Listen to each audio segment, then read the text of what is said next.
Bharat Ratna doctor Bhimrao Ambedkar ji के बारे में कहना चाहती हूँ। उन्होंने जीवन भर जाति प्रथा और छुआछूत के खिलाफ संघर्ष किया।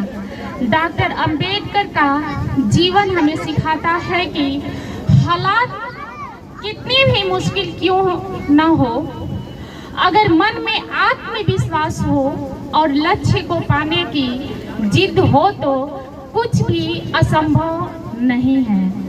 अंबेडकर जयंती सिर्फ एक पर्व नहीं बल्कि एक प्रेरणा है।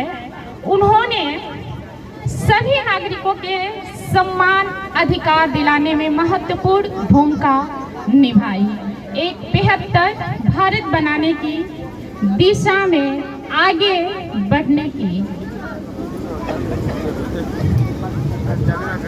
आज बाबा साहब जी को समाज सुधारक के नाम से भी हम जानते हैं, क्योंकि बाबा साहब जी के विचार नेक थे, उनके विचार पवित्र थे।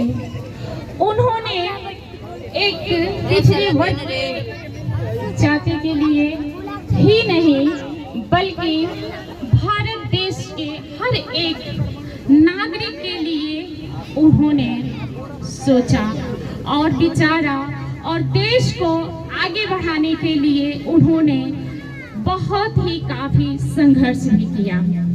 उन्होंने बहुत दुख उठाकर शिक्षा प्राप्त किया।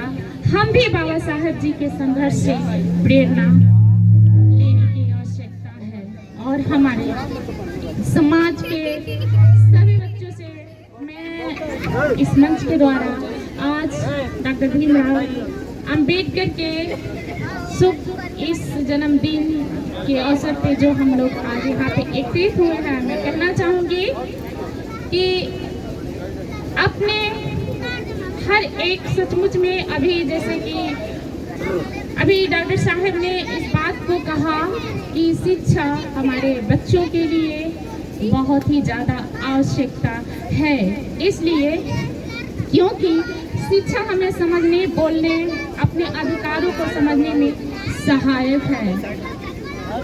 डॉक्टर भीमराव अंबेडकर जी ने हमें शिक्षा के ऊपर में बहुत ही ज़्यादा उन्होंने जोर दिया और इस संघर्ष और उनके संयम से भी हमें प्रेरणा लेनी चाहिए। और जैसे उन्होंने हमें शिक्षा के महत्व में वो आगे किया कि हम उनको समझें और उनके पद चिन्हों पर चलने की प्रयास। मैं एक शायर बोलना चाहती हूँ कि नींद अपनी खोकर जगाया हमको, आंसू अपने गिराकर हंसाया हमको, कभी मत भूलना उस महान इंसान को। कहता है बाबा साहब अम्बेडकर जी को। जय भीम, जय भारत, जय संविधान।